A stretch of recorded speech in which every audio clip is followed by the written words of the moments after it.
Quelques préfigurations. Au-delà de la dureté qui peut lui être attribuée, ce récit du déluge porte un message prophétique profond et complet.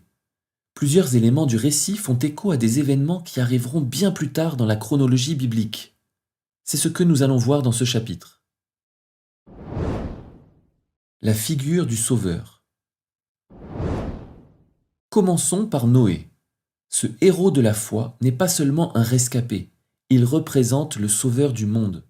Il annonce la venue de Jésus, lui, juste parmi les méchants. Noé était un homme juste et intègre dans son temps. Noé marchait avec Dieu. Genèse chapitre 6 verset 9.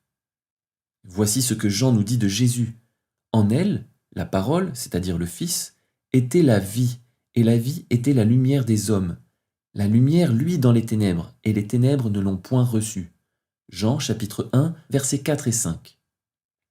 Noé, comme Jésus, est venu briller de la lumière de sa justice et de son intégrité au milieu des ténèbres de la méchanceté et de la corruption des hommes. Il est venu pour sauver l'héritage de Dieu de l'autodestruction humaine. Noé incarne également la notion de nouvelle création en manifestant une vie qui a su traverser la mort. Cela préfigure la réalité spirituelle de la nouvelle création acquise par Jésus-Christ. Si quelqu'un est en Christ, il est une nouvelle créature. Les choses anciennes sont passées, voici, toutes choses sont devenues nouvelles. Deuxième épître aux Corinthiens, chapitre 5, verset 17.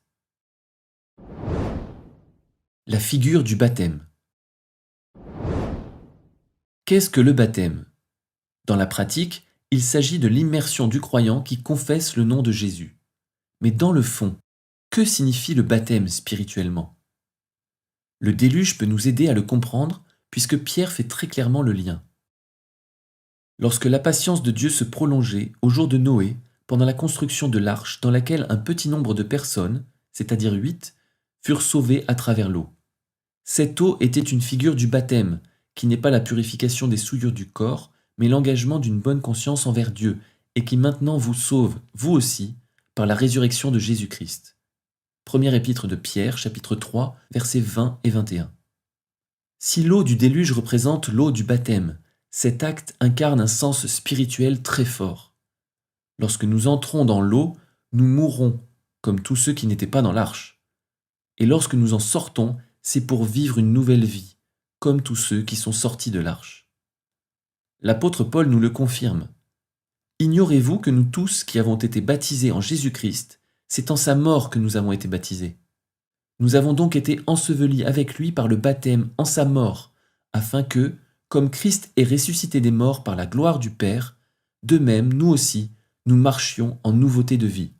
Romains chapitre 6, versets 3 et 4. Cet épisode du déluge nous dévoile ainsi la puissance du baptême. Notre corruption et notre méchanceté englouties dans notre mort avec Christ, afin de ressusciter avec lui et marcher dans cette nouvelle vie en sainteté, en pureté et en gloire. La figure du retour de Jésus. Jésus lui-même parle de Noé et fait le parallèle entre le déluge et son retour.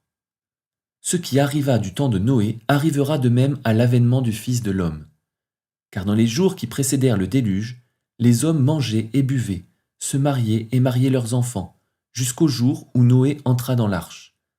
Et ils ne se doutèrent de rien jusqu'à ce que le déluge vînt et les emporta tous. Il en sera de même à l'avènement du Fils de l'homme. Alors, de 2 hommes qui seront dans un champ, l'un sera pris et l'autre laissé. De 2 femmes qui moudront à la meule, l'une sera prise et l'autre laissée. Veillez donc, puisque vous ne savez pas quel jour votre Seigneur viendra. Matthieu chapitre 24, versets 37 à 42. Ce cataclysme est pour nous un avertissement à demeurer vigilants. Il nous invite à ne pas nous laisser aller à la vie mondaine, mais à veiller et rester prêts. Lorsque Jésus dit qu'au jour de Noé, les hommes mangeaient, buvaient et se mariaient, c'est une façon de montrer que les hommes s'occupaient d'eux. Ils étaient centrés sur eux-mêmes, se nourrissaient eux-mêmes, vivaient pour eux-mêmes. Obnubilés par leur propre personne, ils ne se doutèrent de rien. Aujourd'hui, nous avons le même défi. Si nous nous focalisons sur notre vie terrestre, nous ne discernerons pas les choses spirituelles. Nous ne pourrons pas grandir dans la foi, nous ne marcherons pas dans la liberté des enfants de Dieu et nous ne brillerons pas dans ce monde de ténèbres. Nous serons complètement inutiles car nous serons incapables de servir qui que ce soit. En revanche, si nous cherchons d'abord le royaume de Dieu et sa justice, Matthieu chapitre 6 verset 33, si tout ce que nous disons, pensons et faisons est pour la gloire de Dieu, 1er épître aux Corinthiens chapitre 10 verset 31, si nous sommes constamment occupés à la prière, 1 Thessaloniciens chapitre 5 verset 17 et Matthieu chapitre 26 verset 41, nous aurons absolument tout car nous serons connectés à la source abondante de la vie. Dans ce renoncement au profit de cette intimité avec notre Père, l'Esprit de Dieu nous préviendra et nous préparera à tout ce que nous devrons traverser, car il ne nous appelle plus serviteurs, mais amis. Je ne vous appelle plus serviteurs parce que le serviteur ne sait pas ce que fait son maître, mais je vous ai appelé amis parce que je vous ai fait connaître tout ce que j'ai appris de mon Père. Jean chapitre 15 verset 15. L'histoire de Noé nous rappelle incessamment que le temps nous est compté. Viendra un jour où notre monde s'arrêtera, lorsque notre roi reviendra. Ferons-nous partie de ceux qui seront pris ou de ceux qui seront laissés? Sachez-le bien, si le maître de la maison savait à quelle veille de la nuit le voleur doit venir, il veillerait et ne laisserait pas percer sa maison. C'est pourquoi vous aussi, tenez-vous prêts, car le Fils de l'homme viendra à l'heure où vous n'y penserez pas. Quel est donc le serviteur fidèle et prudent que son maître a établi sur ses gens pour leur donner la nourriture au temps convenable? Heureux ce serviteur que son maître, à son arrivée, trouvera faisant ainsi. Je vous le dis, en vérité, il l'établira sur tous ses biens. Mais si c'est un méchant serviteur, qu'il dise en lui-même « Mon maître tarde à venir », s'il se met à battre ses compagnons, s'il mange et boit avec les ivrognes, le maître de ce serviteur viendra le jour où il ne s'y attend pas et à l'heure qu'il ne connaît pas. Il le mettra en pièces et lui donnera sa part avec les hypocrites. C'est là qu'il y aura des pleurs et des grincements de dents. Matthieu, chapitre 24, versets 43 à 51. La figure du salut. L'Éternel vit que la méchanceté des hommes était grande sur la terre, et que toutes les pensées de leur cœur se portaient chaque jour uniquement vers le mal. Genèse, chapitre 6, verset 5. La terre était corrompue devant Dieu. La terre était pleine de violence. Dieu regarda la terre, et voici, elle était corrompue, car toute chair avait corrompu sa voie sur la terre.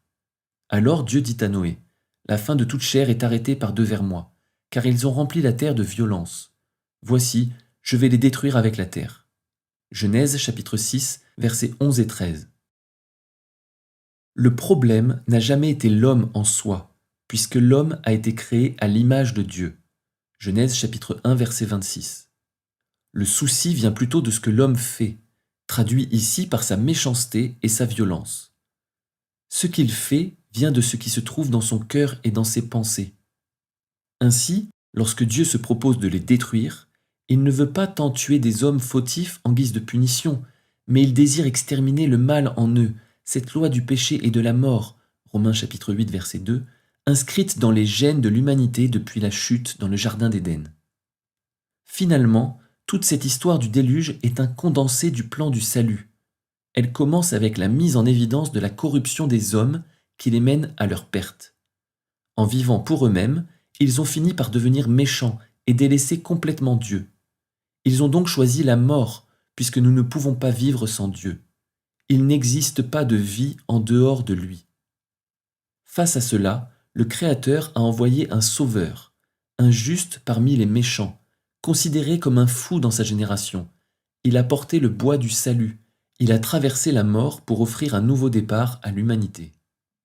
Ce que Noé a vécu annonçait ce que Jésus allait accomplir.